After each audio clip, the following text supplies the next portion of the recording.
rancher found a young Seminole girl, wrists and ankles bound with a sign, "Savage thief left to rot." New Mexico Territory, 1,885. Dry wind, desolate land, racial tension, and frontier justice. Jake Thorne, an isolated Civil War veteran, lives a solitary life on his remote ranch. Haunted by memories of bloodshed, he seeks quiet redemption in the land's silence. It was the kind of wind that scraped your soul. Late afternoon in the New Mexico desert, 104 degrees in the Shadif, there'd been any shade. The sky stretched wide, endless, cloudless, like an old wound never scabbed over. Jake Thorne squinted beneath the brim of his sweat-darkened hat, boots crunching on dry gravel as he led his bay mare, Dusty, along the edge of Coyote Wash. He was looking for a missing calf third, one gone this week.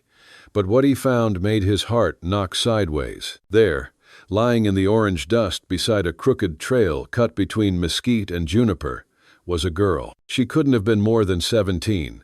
Skin dark as riverstone, covered in grit, wrists and ankles bound raw with coarse hemp rope. Her chest rose in tiny, tremulous breaths. Blood matted one side of her long black hair. Beside her, stabbed deep into the dirt, a splintery wooden sign, letters charred with a hot iron. "Savage thief left to rot." Jake's stomach clenched. For a moment he just stood there, breathing shallow. The sign screamed louder than the wind. It screamed of hate, of judgment, of something he recognized but didn't want to name. His fingers twitched toward his Colt but stopped midway. There was no enemy here, just a girl. If you believe cowboy love stories still got a place in your heart, drop a 1 in the comments. Let's keep Wild West love alive, partners. Jake crouched. "Miss?" he rasped. His voice sounded like it hadn't been used in years. Maybe it hadn't, not for gentleness.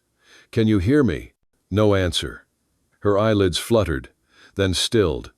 Her arms were stretched awkwardly, ropes biting into skin bruised purple-blue. She looked, thrown away, like something unworthy of even death. Jake swallowed hard. His war-hardened hands that had loaded rifles at Antietam, that had carried the dying into shallow trenches, now hovered above her. He didn't touch. Not yet. His mind raced. Seminole? Probably. Judging by the beadwork faintly visible at the hem of her torn dress, they'd been hunted, scattered, pushed beyond the rivers. And now someone had left her here, with that word seared into wood like a curse. Thief. Savage. He remembered another girl. Years ago. Screaming. Bayonets flashing in firelight. The captain's voice shouting, "No survivors." Jake stood, fists clenched, jaw tight. That was a lifetime ago, or yesterday. The mare snorted nervously. Buzzards circled far off, like black prayers in the sky. Jake pulled his canteen from the saddle, uncorked it. Kneeling again, he trickled a few drops against the girl's cracked lips. She flinched. "Easy," he whispered. "Ain't here to hurt you." No answer. But her breathing changed, became less ragged. He didn't waste time. He cut the ropes. Her ankles bled. Her wrists, too, where rope had gnawed down to tendon. He picked her up slow. She weighed almost nothing. He laid her gently across the saddle and walked the 8 miles home, through scrub and dusk, whispering things she couldn't hear. Apologies. Promises. Names he never spoke. The ranch was little more than timber bones nailed to earth. A porch half falling. A stove that creaked louder than the coyotes. Jake laid her on his own bed, the cleanest place he knew. He washed her wounds with warm rainwater from the barrel, hands trembling, movements precise. She never opened her eyes. Next morning, she still hadn't spoken. But she sat up, ate the corn mush he left, watched him with eyes too old for her face. He tried to speak. "Got a name?" he asked, voice rough. "Nothing." "I'm Jake," he offered, almost shy. "Jake Thorne. This here's my place. Ain't much, but it's dry, and it don't ask questions." She blinked once. 2 days passed, then 3. She still hadn't said a word, but she drew, with a stick, in the dirt beside the well. Jake came out one morning to find her crouched there, hair hanging loose, barefoot in the dust. Her hands moved fast, graceful. In the dirt, a shape began to form. A bird. Not just a bird on fire. Wings open, head raised to the sky, flames licking up from the feathers. Jake didn't speak, just watched. She finished, then looked up. For a heartbeat their eyes met. His were blue like dry lakebed, hers black and shining like obsidian. "What's that?" he asked, nodding toward the bird. She didn't answer. He stepped closer, crouched. Then, slowly, he pressed his right hand into the dirt beside the drawing. Fingers spread, palm down, close enough to touch but not touching. It wasn't a gesture of comfort. It was testimony. She stared. And for the first time she whispered, "Luna." The name passed her lips, like wind between canyon wall soft, shaped by pain. Jake nodded. "Luna." He said it slow, as if it meant more than just who she was, as if it meant something saved. That night, Luna slept under a roof. She did not speak again. But she stayed close, helped grind corn, watched the horizon. Jake built a second fire outside, and she preferred it. Understas, besil flame. She carved marks into wood, patterns from memory. Once, Jake saw her shudder at the screech of an owl. He said nothing, just lit another lamp. He noticed things. She never faced closed doors. She never took food with her right hand. She never touched anything made of iron. Days turned. The sky burned red at evening. Jake sat on the porch sharpening a blade, Luna beside him stringing dried herbs. Their silences weren't empty. They filled the space like music. One night, Jake brought out an old book. "This here's the primer my ma used.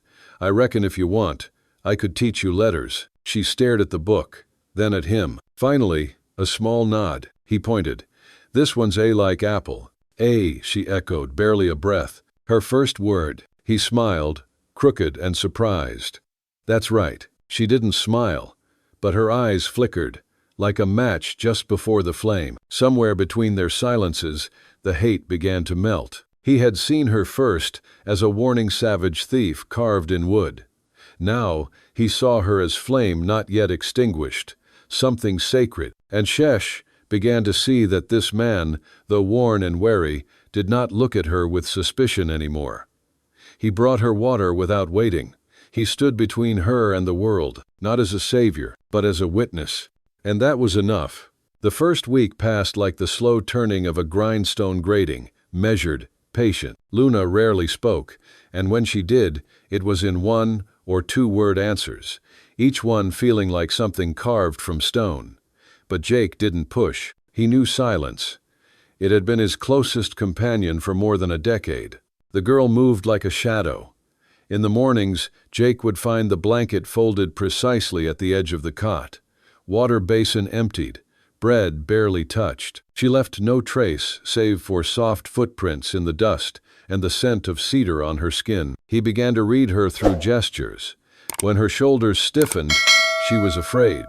When her jaw clenched, she was angry. And sometimes, just sometimes, when her fingers brushed the cornhusk doll she'd carved herself, she allowed herself softness. Jake noticed it first when she stood at the corral, just watching the horses.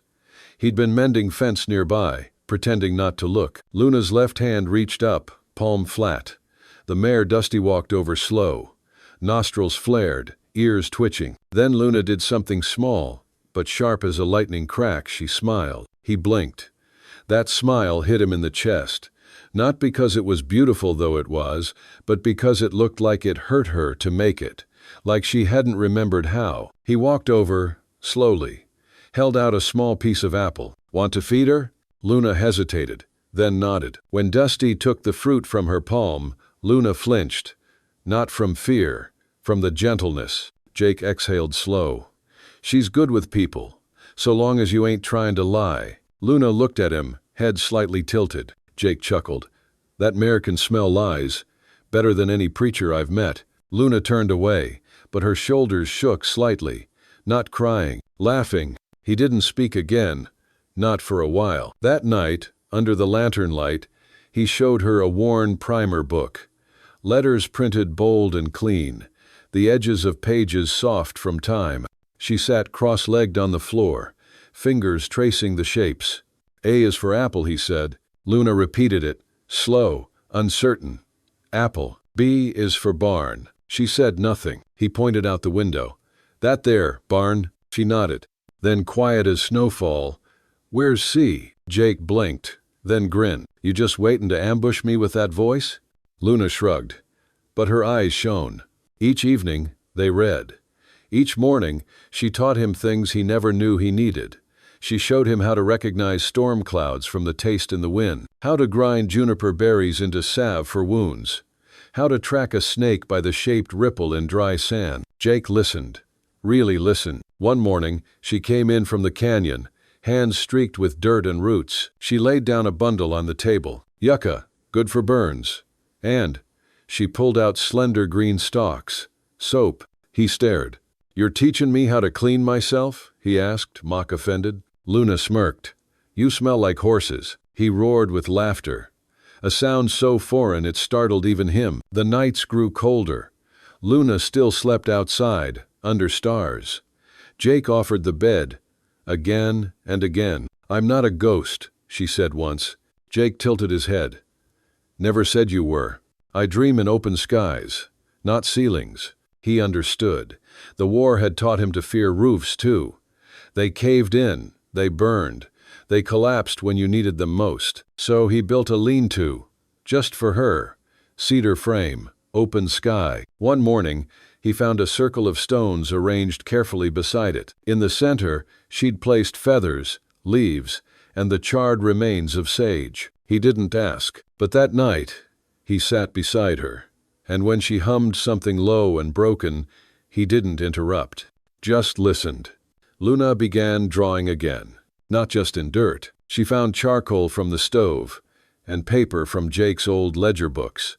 One night, she handed him a drawing. It showed a wide field, a house, a figure beside a horse, another sitting beneath a tree, hair long, watching the clouds. Jake stared. It's us, she said. He swallowed. Yeah, I see. I draw what I want to remember. Jake looked at her, voice soft. What do you want to forget? She didn't answer, but the next day, she drew a fire. A village. Men with guns. A ringledon, a fat white hand. She pointed. He's the one. Jake frowned. Who? She didn't say his name. Not yet. But the hatred in her eyes chilled the sun. I saw him.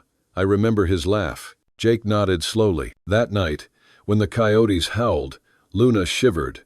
Jake handed her the quilt from his bed. Don't need it? She asked. He shook his head. I've been cold longer than I care to admit. Lead. They sat together in the doorway, wrapped in silence and wool. Why did you help me? She asked suddenly. Jake didn't answer right away. The stars were bright that night, spilled across the black like sugar. Because I once left someone, he said. Didn't stop it. Didn't fight it. And I see her face every damn night. Maybe if I saved you, I could quiet the noise. Luna nodded. You're not quiet. He looked over. No? Your silence is loud, but it doesn't scream hate. Len? Jake felt something shift in his chest. One morning, Luna stood on the porch, hair tied back, boots laced tight. I want to learn how to shoot. Jake blinked. Why? Because something's coming. I feel it. The crows circle longer.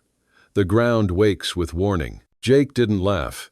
He'd learned not to doubt her senses. He took out his old revolver. This is a Colt .45, heavy, kicks like a mule. I'm heavier than I look. He handed it to her.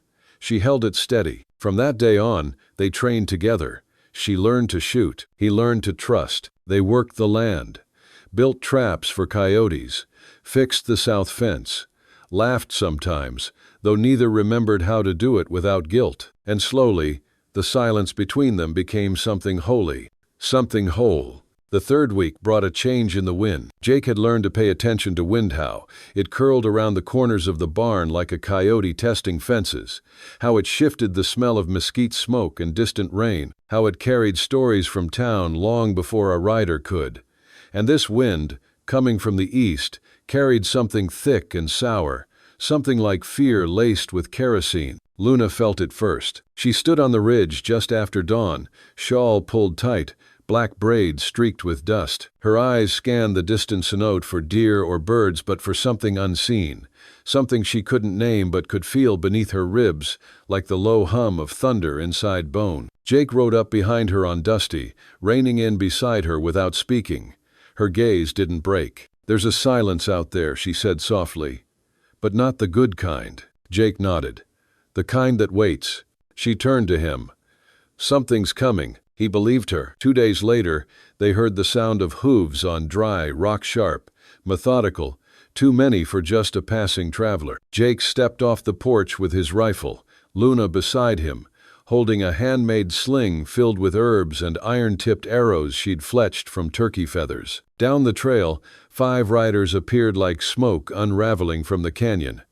Black dust coats, wide hats, rifles slung over shoulders like coiled snakes. The leader rode a pale, dun stallion, his boots polished like money, a silver-handled revolver glinting at his hip. He didn't speak at first, just looked. Jake met his gaze and saw the kind of man who smiled at funerals. "Mr. Thorne," the man finally said, voice smooth as poison oak. "Name's Nathan Price. I represent a gentleman with considerable interests in this part of the territory." Jake shifted his weight. "You're standin' on my land. Speak plain or keep ridin'." "Lo." Price smiled, showing gold teeth. "My employer's name is Elias Blackwood. Perhaps you've heard of him. A businessman. Owns most of the water rights east of Caliente. He's looking to expand, and he's concerned about rumors." Jake's knuckles whitened on the rifle. Price continued, slow and deliberate. "Seems word got out you're sheltering a certain party. A girl, not from around here. Some say she's a fugitive. Others say she's dangerous." Luna stood straighter. Price looked her over. His smile didn't reach his eyes. Jake stepped forward, close enough that Price's horse flinched. "You tell your employer this ain't a territory he owns. This is my land, and she's under my protection." Price tipped his hat. "That's unfortunate." He turned the horse with a lazy tug on the reins. Before leaving, he said over his shoulder, "You've got until sundown in 3 days. Then we come back, and we don't knock." Bund. The riders vanished into the dust, leaving behind the stench of tobacco and threat. That night, the ranch creaked under the weight of anticipation. Jake oiled the rifle, while Luna sharpened her knives with slow, careful strokes. The fire cast long shadows on the wall, dancing over their faces set in stone, hers unreadable. "They won't stop," she said. "I know. He was there," she added, quieter. "The man with the ring. I saw it on his finger-thick gold band, red stone, same one from my village, same hand that struck my uncle before the fire started." Jake looked up. "Blackwood." Luna nodded. "He's the one who branded me a thief. He's the one who took the gold, who burned everything." Jake's face darkened like a storm over Red Rock Canyon. "We'll prove it," he said. "But first, we survive." Over the next 2 days, they prepared like wolves who knew the winter was coming cruel. Jake rigged traps with tripwires strung through sagebrush. Luna dusted poison oak powder along the fence line, where riders might grab for balance. They buried sharp stakes beneath loose soil. At night, they practiced signal stwo owl calls meant move. One meant run. On the second morning, the sheriff arrived. Sheriff Josiah Miller, a man built like a stovepipe with eyes like worn-out boots. He dismounted slow, hat in hand. "Jake," he said, voice low, "I heard what's coming." Jake nodded. "I ain't looking for trouble." "I know, but trouble's looking for you." The sheriff glanced at Luna. She stood still, chin lifted, eyes steady. Miller lowered his voice. "Blackwood's dangerous. He's got judges in his pocket and men who don't blink twice at blood. But if you got proof if what she remembers can tie him to that Seminole raid, I'll back your play." Jake reached into the saddlebag and handed over the drawing. Miller studied it. The ring, the fire, the white men laughing. "She remembered all that," he whispered. Jake nodded. "And she ain't done remembering." Miller holstered his gun. "You hold 'em off till Friday. I'll get the papers drawn up. Maybe we can nail the bastard legal." Jake nodded. "We'll hold." Friday came like judgment. Clouds gathered above the mesa, thick and low, casting the land in a copper gloom. Thunder rolled somewhere past the ridge. At dusk, Dust rose in the distance. They came. 12 riders now. Black coats, blacker hearts, Price at the front. Behind him, Elias Blackwood dressed like a banker, with the eyes of a butcher. The gold ring on his finger gleamed like the eye of a rattlesnake. Jake stood in the gate. Luna knelt in the shadows with bow drawn. "Last chance," Blackwood said, smiling like sin.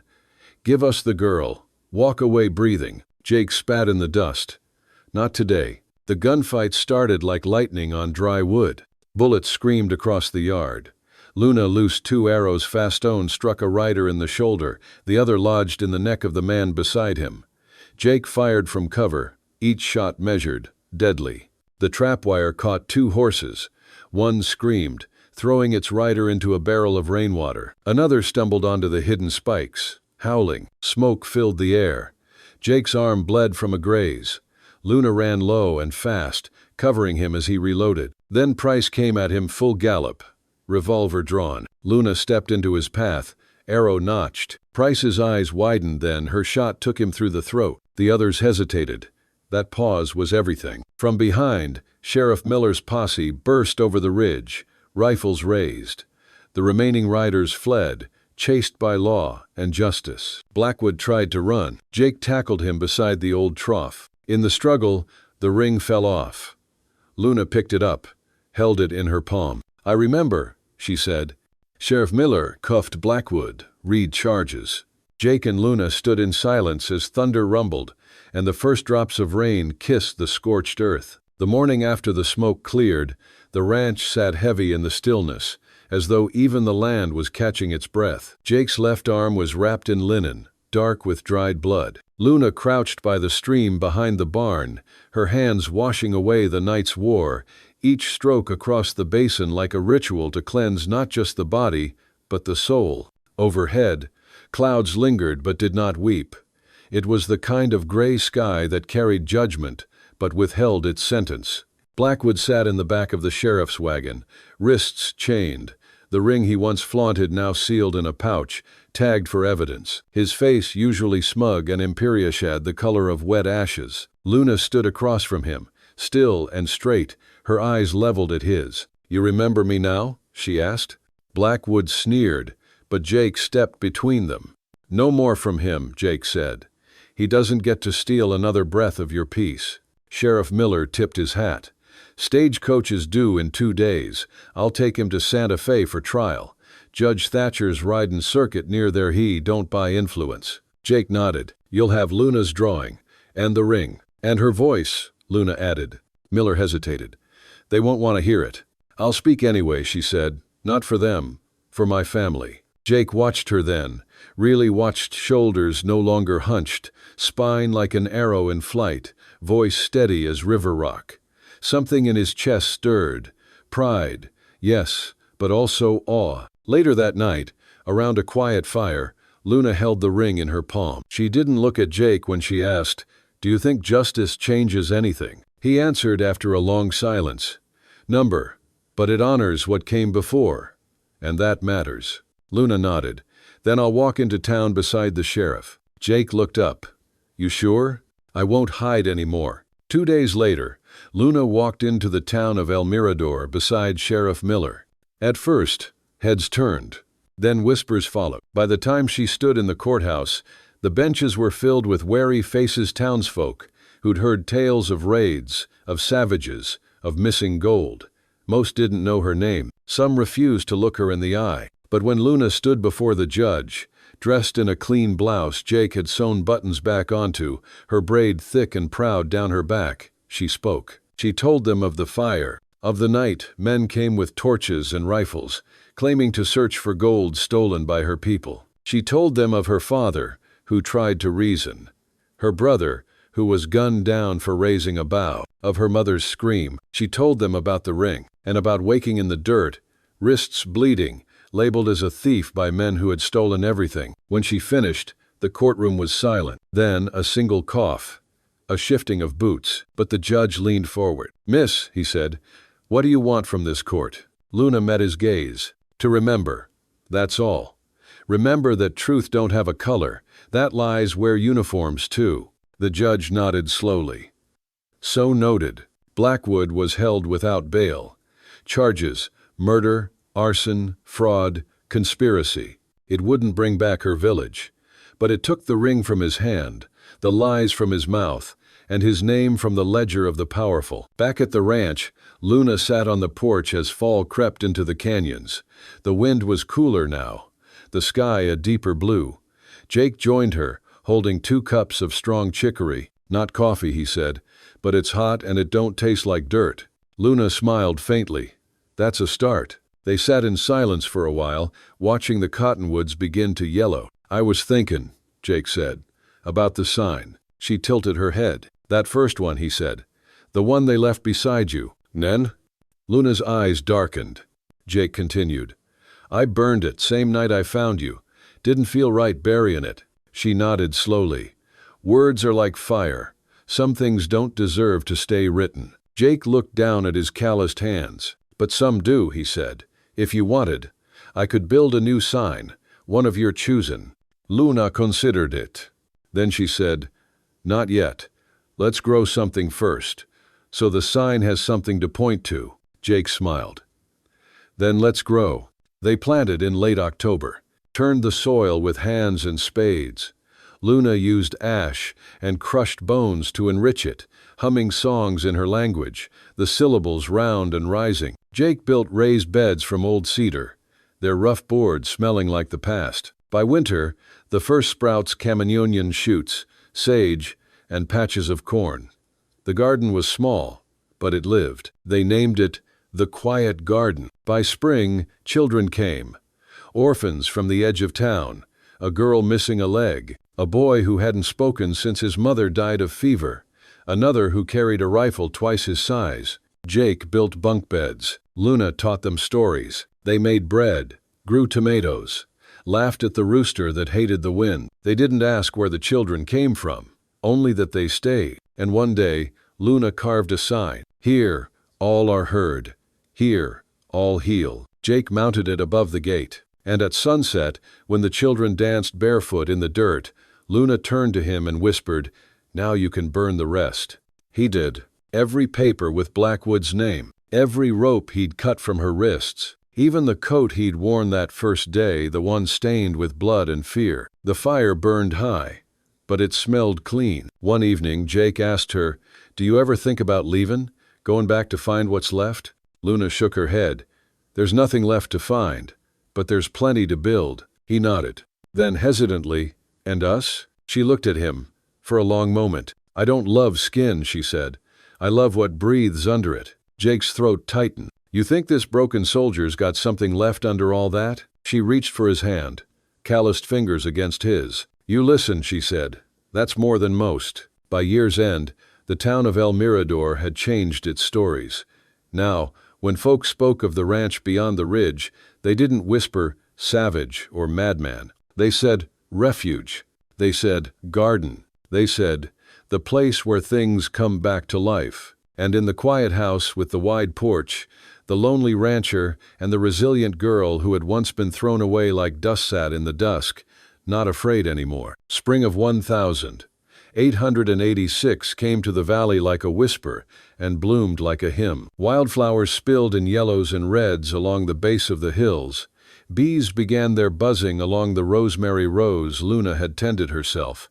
And Jake, now with a streak of gray in his beard he never bothered to hide, took to rising before the sun just to watch her silhouette against the horizon. She was never idle.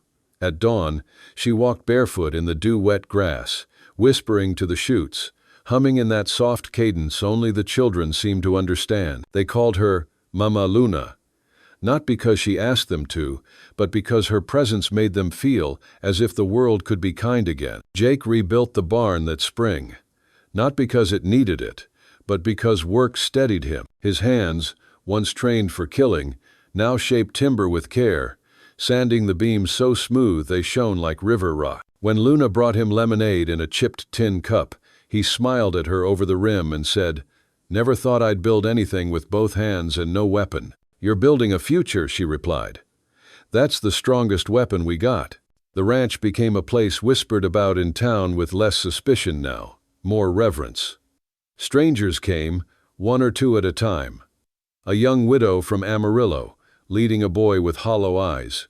A Mexican vaquero who'd lost his arm but not his pride.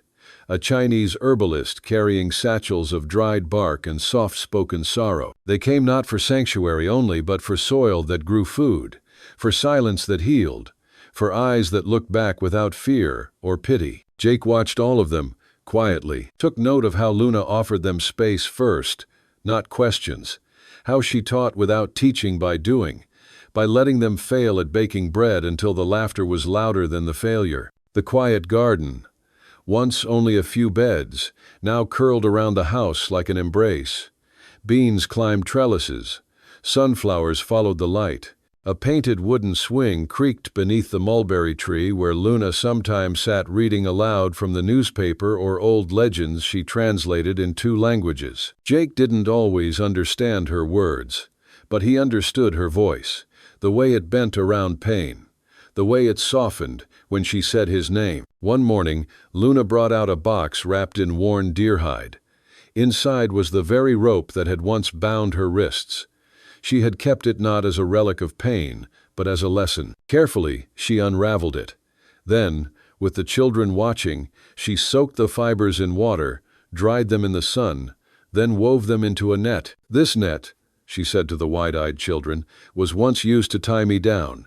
Now it'll catch food for your table." Jake said nothing, but he didn't sleep that night. He lay awake, hand on his chest, listening to the breath beside him, the slow rhythm of Luna's dreams, and wondered what kind of world deserved someone like her. In the summer of that year, a fire threatened the North Ridge. Wind pushed it hard, licking up pine, moving faster than men could outrun. Jake rode into town to warn them.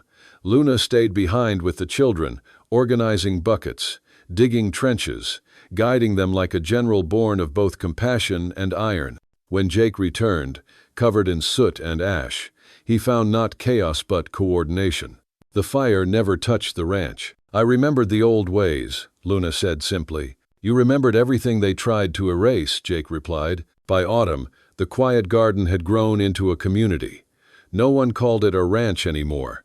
They called it the garden that held the sky. The children built a wind chime from bones and tin cups. Jake carved a bench from an old wagon axle. Luna planted a circle of red corn, rare and sacred, and in the center placed a stone painted with the words, "Here, the broken build the brave." One night, as stars spilled across the New Mexico sky, Jake stood beside Luna at the edge of the field. "I ain't never asked," he said. "Do you want to marry me?" Luna tilted her head. "You never had to ask," she said. He smiled. "But I wanted to." And she, with a smile soft as cottonwood bloom, answered, "Then yes." Their wedding was held beneath the mulberry tree. The children made garlands of sage and wild mint. Sheriff Miller officiated, clearing his throat a dozen times before he could finish his speech. No one wore white. Instead, Luna wore a dress dyed with indigo and trimmed with woven beads from her tribe. Jake wore his father's leather vest, the buttons missing, the edges fraying, and somehow it all felt exactly right. They didn't say vows. They didn't need to. But Jake did place a ring on her finger, not gold, but silver and turquoise, carved with the symbol of a flame and a bird, a burning phoenix. That winter, Luna wrote a letter, then another, then a dozen. She sent them to schools, to churches, to publishers, not for money, for memory, for every child whose name had been lost in ashes, for every story cut off mid-sentence, for every whisper never given a page. One day, a letter came back, then another, then invitations. Jake, now in his 40s, leaned on the porch rail, watching her pack a satchel. "You sure about this?" he asked. "I need them to know," she said, "not about me, about us." He looked down at his boots. "Don't know what I'll do while you're gone." She touched his face, thumb grazing the scar on his cheek. "You'll build, like always." She kissed him and rode off. When she returned 3 weeks later, she had stories. Newspapers had published her words. Children in Santa Fe now recited her lines. One even drew the phoenix. Jake held the drawing like it was a relic. "You're changing the world," he said. "I'm just reminding it we're still here," she answered. Years passed. The children grew. Some stayed, Some left to make lives of their own. One girl became a teacher. One boy opened a smithy in El Paso. Another, once mute, became a preacher who never raised his voice above a whisper. The garden never stopped growing. Neither did Jake and Luna. They aged like mountains, weathered, but steady. They held hands even when their skin cracked and their backs bent. And one autumn morning, Luna planted a tree beside the gate, a redbud. When Jake asked why, she said, "So when we're gone, something still flowers." He nodded. That night, he carved a new sign, built from ashes, grown in love. He nailed it beside the old one. And then they sat together, as they had so many evenings, beneath the sky that once threatened to swallow them, now wrapping them in light. They didn't speak. They didn't need to, because some stories don't end. They grow roots and rise again. Wild Mesa, Arizona, the 12th of August, 1997. The summer sun dipped low, casting long golden bars across the red dust of Wild Mesa Ranch. Ellie Mae knelt beside the old stall door marked Luna's Mercy, the lettering barely legible beneath the flaking paint. She wasn't supposed to be out this late, but something about the way that horse had looked at her this morning, calm, watchful, like it knew something had drawn her back. Her fingers brushed the floorboard. A crack. No, a lift. She pulled at it. A small, rusted tin box scraped loose from under the slat. Her breath caught. Inside, tied with a frayed blue ribbon, were 7 folded papers. Letters. Yellowed. The first one began in deep, looping cursive. "Jake, I never told you what it cost me loving you. Not because I regret it, but because it made me who I became." Ellie froze. She had heard the legends, the outlaw who changed, the woman who rode into gunfire to save children, the ones who rebuilt this land. But she'd always thought it was just that, a legend, embroidered by desert winds and old cowboy pride. Not real. Not written in a trembling hand with ink that bled from tears. Her chest tightened. Something inside her shifted, a quiet click of understanding, like reins pulled taut just enough to guide. The next morning, Ellie found Martha, the oldest wrangler on the ranch, stirring beans in the open kitchen. "Martha, did Luna really exist? I mean, was she real?" Martha didn't look up, just chuckled, low and cracked. "Child, Luna was more real than the ground you're standing on. She bled for this land. She birthed hope on it." Ellie hesitated, then handed her the top letter. Martha read in silence. Her weathered hands trembled as she reached for her coffee. "Ain't no one seen these in 40 years, she whispered. "We thought they burned in the stables fire. Jake, he never read these." "Why?" Ellie asked. Martha looked up, eyes pale and endless like dry riverbeds.